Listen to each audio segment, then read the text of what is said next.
What's up guys, Ted from Immersion here, and I'm back with another Kickstarter Spotlight video. This is something I haven't done in a long time, but I used to do once a week, where I would go back and I would highlight really cool products, typically Dungeons & Dragons related Kickstarters and tabletop gaming Kickstarters, to kind of let you guys know, hey, there's this cool thing out there, you should check it out. I had done video games and some other random stuff in the past, but primarily tabletop gaming related.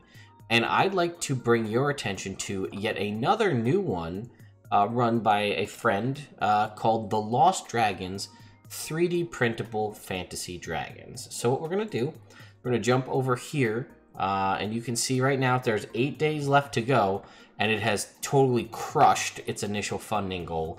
There's almost 1,000 backers at this point.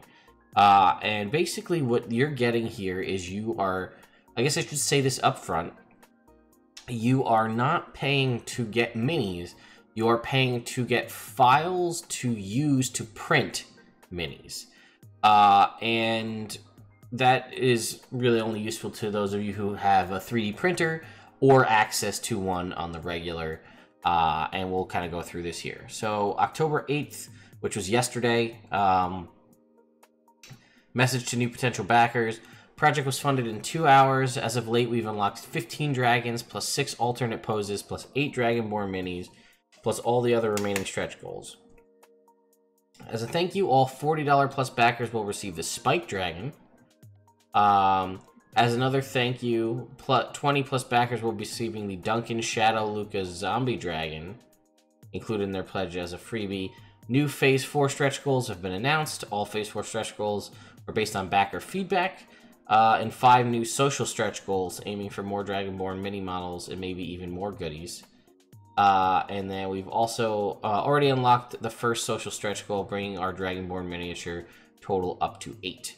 So you can see here, the lowest level is $20 or more, includes 2 core dragons of your choice, the Forest Dragon, the Burned Cottage, the Frozen Cottage, and the Lost Dragons lore PDF. And we'll go through what all those mean. And you can kind of see here, this video is a little jump cutty if this is the video I'm thinking about. It'll jump, yeah, but you can see the dragon here. $40 will get you 4 dragons, all stretch goals, and all the stuff we talked about. 60 is basically the prime number for this. All 6 lost dragons, the unlocked core, the stretch goals, and all the other things. And then from there on, you kind of get... I guess here you do get all the Kickstarter exclusives at 70, and a special thank you in a video, and at 100, a very special thank you in a video, and a video on a topic of your choice.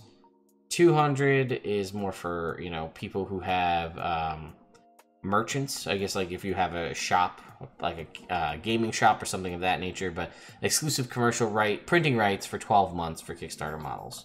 So let's take a look here. Here's the core dragons: Magma, Ice, Red Guardian, White Guardian, Fire Twin, Ice Twin. Kickstarter exclusives are Forest Dragon, Burned Cottage, Frozen Cottage, and then the lore PDF.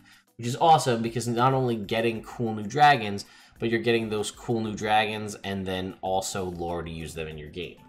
$20 is the again, here's the backer lists, and here's the merchant things, and then you can see here the funding goals that they've just basically crushed all the way up to almost 60K at this point. So here you can start to see them, right? The Magma Dragon here, the Molten Mother. The Father of Frost, this Ice Dragon here. The Fire Twin. The Ice Twin. The Red Guardian. The White Guardian. And then here we have the Kickstarter exclusives. The Forest Dragon, which looks amazing. The Frozen and Burned Cottages we talked about. And then... here is the Zombie Dragon here. Here is the Spike Dragon. So, and then we'll go through some of the other concept and stuff. There's a lot of concept art. So why back it? We're working with pro sculptors for high detail dragons that don't exist or have very limited options in the market. Multiple styles for multiple models. More than just creating brand new dragons, we've made it a point to include a combination of modern and classically inspired dragons, so you can choose a style that works best for you. No waiting for core files. Almost all the core files are completed. Many have already been tested, which means very little wait for files you pledged for. Once it ends, you'll get them within a week. Backer-driven stretch goals, again, we're helping to decide what is backed and what shows up here. Kickstarter exclusives, lore and campaign material to include them in your game. And then the stretch goals as well. You can see stat blocks and all this other stuff. Here we can see the Ice Dragonborn guard. Here's a mini, here's a render. There's actually physical prints out there. I've seen them about. And then here is some concept art. We have a water dragon, a blight/plague dragon, an earth dragon, shadow, storm. I like the storm one a lot. Very reminds me a lot of Rayquaza, the Pokemon. Clockwork, right? Here's madness dragon, which is pretty ridiculous. Skeletal looks awesome. And then all our epic dragons that are meant to be printed at a larger size than most 25 to 32 millimeters. For those of you unaware, the typical minis that are here's like this size, like your typical medium creature, either pre-painted or otherwise. Minis are like 25 to 32 millimeters. You'll need to have a well-tuned 3D printable, keeping printing at a minimum of 0.2 millimeter layer height. Support generation is often required. Parts are cut to smaller pieces to facilitate printing. That being said, we recommend these be printed no smaller than a 3-inch base on a FDM printer. Resin printers are capable of handling the details even as small as a 30 millimeter base. In addition, you can expect video content on 3D Printed Tabletop to help you navigate through some of the potential challenges of printing these larger models. And then here is a list of the team and the folks involved. So again, you can see this is doing very well. And again, like I said, if you don't have a 3D printer, this may be less of an interesting thing for you. But I did actually have something fun to show you. Danny actually reached out to me. I told him I was going to do a video to kind of highlight this, because this is the first time I've seen something like this. And it's dragons, right? So it hits on the key things that everybody loves about D&D. Or Pathfinder, or whatever campaign you're running. So I told him, I was like, hey, I'm going to do a video. Is there anything that you want me to tell people? And his main focus was, you know, he had said, and I had basically said, to inform you guys that you're not getting minis, right? You're getting files to print the minis yourself or to have them printed. It's not like you're going to be getting physical minis in the mail. So keep that in mind. But he also wanted to state that these are all professionally sculpted. These are all highly, tested and designed so that you're not going to have failed prints right out the gate and things like that. And some of them, like the fire and the ice twin dragons, are completely supportless. You don't have to go through the effort of generating supports for these minis. And again, if you're not into 3D printing and that's not your bag, this probably won't mean a lot to you.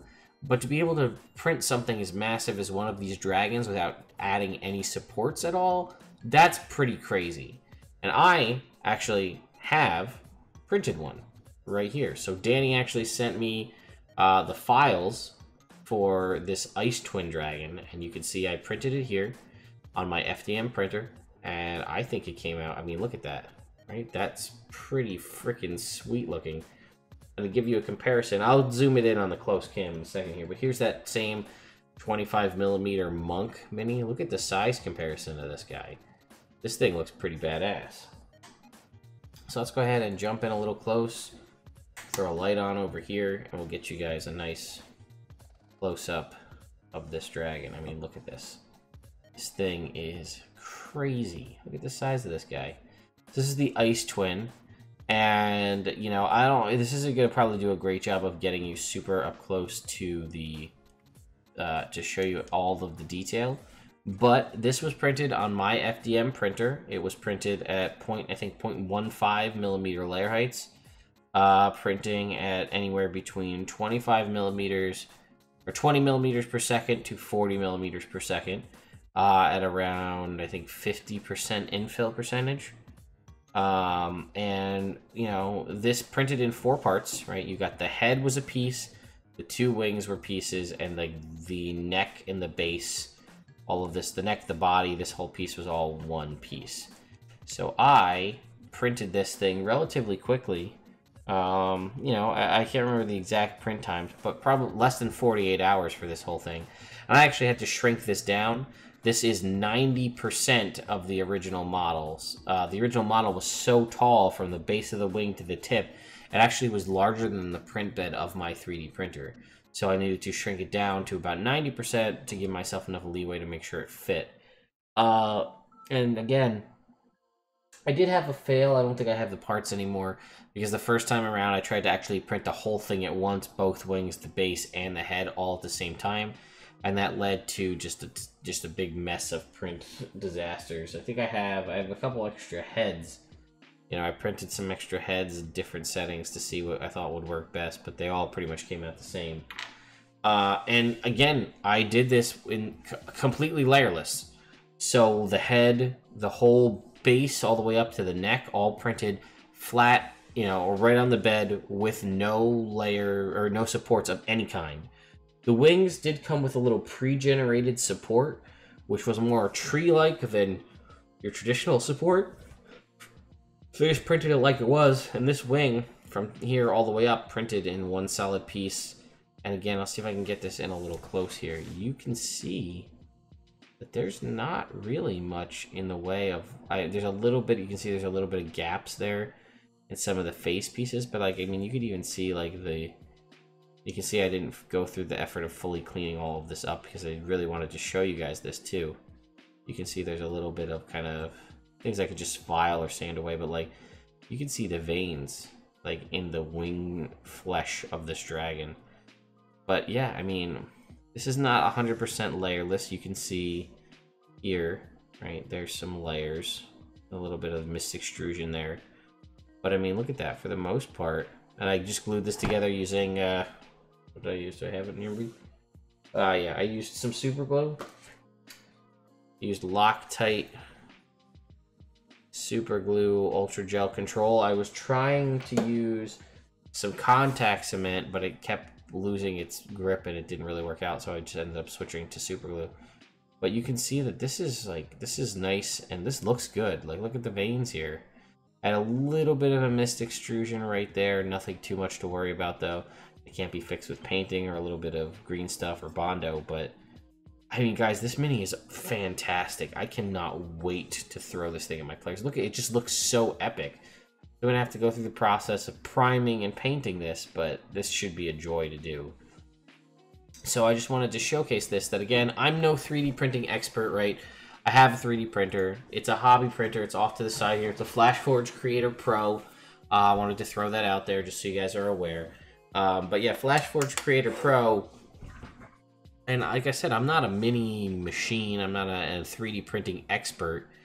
There's better printers out there, and there's a hell of a lot cheaper printers out there. You can get a Creality Ender 3, I think for under $300, and this will print at this quality or better. So, anyway, guys, I just really wanted to do a video about this because one, I said I was going to, but two, I'm really passionate about this. I think this is really cool, and the minis speak for themselves. It's gorgeous to see. So if you have a 3D printer or you have access to a 3D printer and you can afford the money, I highly would recommend picking this up for yourself. You won't be disappointed. It also won't have to wait a year plus, sometimes 2 years in some of these cases. Sometimes you never even get it.